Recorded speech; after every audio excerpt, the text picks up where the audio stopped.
눈이 높아서 연애를 못 하신다고요? 틀렸습니다. 연구에 따르면 이건 진짜 핵심이 아니었거든요. 연애하고 싶긴 한데 진짜 좋아하는 사람 아니면 안 사귀고 싶어요. 현재 솔로인 사람들 중에는 이런 사람들이 꽤 많죠. 이럴 때 주변에서 듣는 말은 보통 이런 겁니다. 네가 눈이 너무 높아서 그래. 그럼 네가 더 매력적인 사람이 돼야지. 이처럼 우리는 그동안 개인의 매력을 높이는 데에만 몰두했습니다. 하지만 우리는 지금까지 번지수를 완전히 잘못 짚고 있었습니다. 연애를 할 때 가장 흔하게 하는 생각 중 하나가 뭘까요? 바로 내 이상형이랑 딱 맞는 사람을 찾고 싶다. 내가 더 매력적인 사람이 되면 되겠지? 같은 생각들입니다. 하지만 연구에 따르면 이건 번지수를 완전히 잘못 짚은 생각이었습니다. 이상형 리스트를 만들고 나를 가꾸는 노력이 정작 진짜 끌림 앞에서는 거의 무용지물이었거든요. 이게 뭔 말이냐고요? 한 연구에서 연구진은 남녀 대학생 수백 명을 대상으로 연구를 진행했습니다. 이들은 미리 조사한 참가자들의 사전 정보를 가지고 누가 누구에게 끌릴지를 미리 예측해 보고자 했죠. 실제로 연구진은 각 실험 참가자들의 외적 매력, 성격, 가치관, 취향, 이상형, 애착 유형, 심지어 MBTI까지 미리 파악했죠. 이후 연구진은 이 수백 명의 남녀 대학생들을 둘씩 짝지어 스피드 데이트를 진행했습니다. 그리고 각 스피드 데이트가 끝난 후 참가자들은 좀 전에 데이트를 한 파트너에게 얼마나 끌렸는지를 1점에서 9점 척도로 점수로 매겼죠. 결과는 어땠을까요? 놀랍게도 연구진은 사전 정보만으로도 어떤 사람이 전반적으로 얼마나 인기가 있을지 같은 경향은 어느 정도 예측할 수 있었습니다. 하지만 정작 제일 중요한 항목, 그러니까 어떤 특정한 두 사람이 서로에게 특별히 더 잘 맞을지는 어떤 알고리즘을 동원해도 단 1%도 예측할 수 없었죠. 도대체 왜일까요? 이 미스터리를 풀려면 남녀 간의 끌림을 결정하는 세 가지 핵심 변수를 먼저 알아야 합니다. 첫 번째 변수는 파트너 효과입니다. 쉽게 말해 상대가 누가 봐도 매력적인 사람이라서 끌리는 경우죠. 우리가 흔히 말하는 외모나 객관적 스펙이 바로 이 항목에 해당합니다. 그런데 놀라운 건 이 파트너 효과가 두 사람 사이에 강렬한 끌림을 결정하는 데 미치는 영향력은 전체의 고작 4분의 1, 약 25% 정도였다는 점입니다. 추가로 연구진은 이 연구에서 재미있는 사실 하나도 발견했습니다. 바로 사람들은 현실에서 자신이 얼마나 매력적인지를 비교적 정확하게 알고 있는 것으로 나타난 거죠. 엥? 자기 객관화 못하고 그런 사람들 개 많던데요? 네, 가끔 그런 분들도 있죠. 하지만 그분들이 워낙 특이해서 입에 자주 오르내리니까 많아 보이는 것뿐입니다. 실제 현실에서 전반적인 경향을 보면 그런 사람은 그리 많지 않았습니다. 그러니까 소수의 예외를 제외하면 대부분은 연애시장에서 자신의 매력도를 꽤 정확하게 판단하고 있었다는 소리입니다. 왜냐면 신기하게도 자기가 외모가 뛰어나다고 생각하거나 스스로를 관계에서 가치 있는 사람이라고 평가한 사람들은 실제 데이트 상대들에게 더 매력적으로 평가받는 경향이 있었거든요. 그럼 이런 질문이 생깁니다. 나는 꽤 매력적인 사람인데 왜 난 솔로지? 이유는 단순합니다. 아까 말씀드렸죠? 이 객관적 매력의 정도가 남녀 사이의 강렬한 끌림을 결정하는 데 미치는 영향력은 전체의 고작 25% 정도에 불과하기 때문입니다. 그럼 이제 두 번째 변수로 넘어가 볼까요? 바로 행위자 효과입니다. 이건 상대를 평가하는 행위자인 내가 얼마나 까다로운 사람인가 하는 거죠. 쉽게 말해 이 수치가 높은 사람은 누굴 만나도 금방 사랑에 빠집니다. 연애하고 싶다는 갈망이 클수록 눈에 콩깍지가 잘 씌이는 거죠.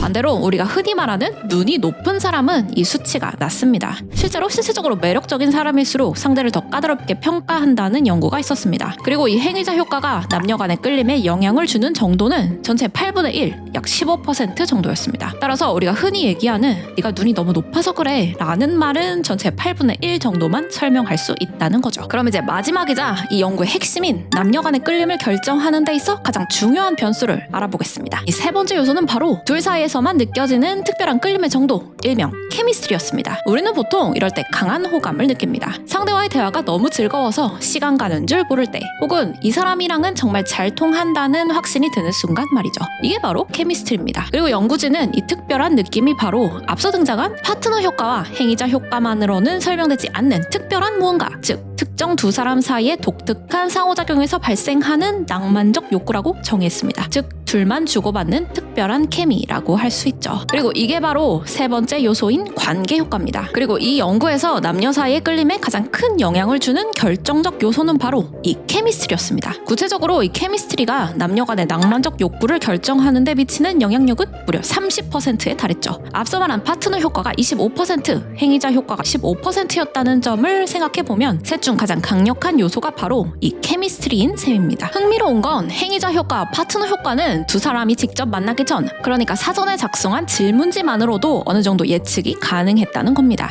하지만 이 관계 효과, 그러니까 두 사람만의 독특한 끌림은 사전 정보만으로는 예측하기가 사실상 불가능했죠. 우리는 흔히 나의 성격이나 가치관, 이상형 조건 등을 가지고 나와 잘 맞는 상대를 찾을 수 있을 거라고 기대합니다. 하지만 연구에 따르면 이건 사실이 아니었다는 거죠. 실제로 대면 상황에서의 초기 매력은 유사성과 거의 관련이 없었습니다. 예를 들어 로라와 벤이 비슷한 관심사를 공유한다는 사실이 그들이 서로에게 더 끌리거나 덜 끌리게 만들지는 않습니다. 잉? 아닌데? 난 나랑 비슷할수록 더 끌리던데? 네, 그래서 찾아봤더니 이와 관련된 연구도 있었습니다. 하지만 엄밀히 말했을 때 이건 착각일 확률이 높다고 합니다. 왜냐면 유사성이 초기 호감 형성에 중요한 건 분명하지만 핵심은 객관적 유사성이 아니라 지각된 유사성이었거든요. 이게 무슨 말이냐면 둘이 진짜로 비슷한 점이 많은지가 중요한 게 아니라 서로가 주관적으로 우리는 진짜 비슷하다 라고 느끼는 게 중요했다는 겁니다. 참고로 이 주관적 유사성을 높이는 요소 중 하나는 바로 상대에 대한 호감의 정도였습니다.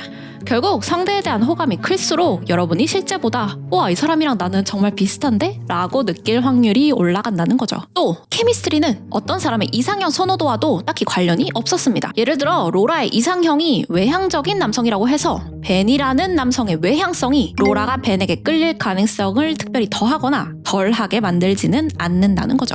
정리해보면 개인의 특성이나 이상형 조건 같은 사전 정보를 가지고 두 사람이 서로에게 얼마나 끌릴지, 그러니까 그들의 케미스트리를 미리 예측하는 것은 불가능했습니다. 그럼 도대체 이 특별한 끌림은 무엇으로 예측할 수 있었을까요? 이 특별한 끌림의 정도를 정확하게 예측한 유일한 지표는 바로 실제 대면 만남 직후에 참가자들이 평가한 상호작용의 질이었습니다. 만남 상대와의 케미가 좋았다, 상대방과 대화가 정말 잘 통했다, 함께 있는 시간이 즐겁고 편안했다 같은 이런 직접적인 경험을 통해 느끼는 감정이나 느낌들이 개인의 사전 정보보다 둘의 케미스트리를 훨씬 더 잘 설명해 주었다는 겁니다. 결국 단순히 이상형 리스트에 맞는 사람을 만나는 것보단 실제로 두 사람이 만나서 어떻게 상호작용을 하는지가 훨씬 더 강력한 낭만적 끌림을 만들어낸다는 것이죠. 우리가 아무리 수많은 정보와 조건을 따져서 상대를 만나려고 해도 결국 진정한 끌림은 만남이라는 실제 경험을 통해 두 사람이 함께 만들어가는 관계 속에서 결정된다는 겁니다. 그러니 여러분, 이제 더 이상 내 눈이 너무 높은 건가? 내 매력이 부족한가?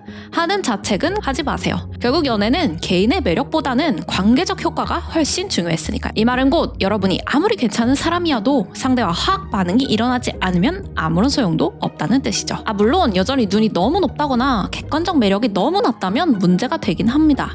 이 요소들도 분명 낭만적 욕구를 결정하는 세 가지 중요한 요소 중 하나긴 하니까요. 하지만 이 이야기의 핵심은 만약 여러분이 이 두 가지를 어느 정도 충족했다고 하더라도 아직 진짜 끌리는 상대를 만나지 못하셨다면 그 이유는 아마 여러분이 아직 충분히 많은 사람을 만나보지 않아서일 수 있다는 겁니다. 결국 이 관계 효과, 케미스트리라는 건 상대와 실제로 만나 상호작용을 해봐야만 알 수 있는 영역이니까요. 결론입니다.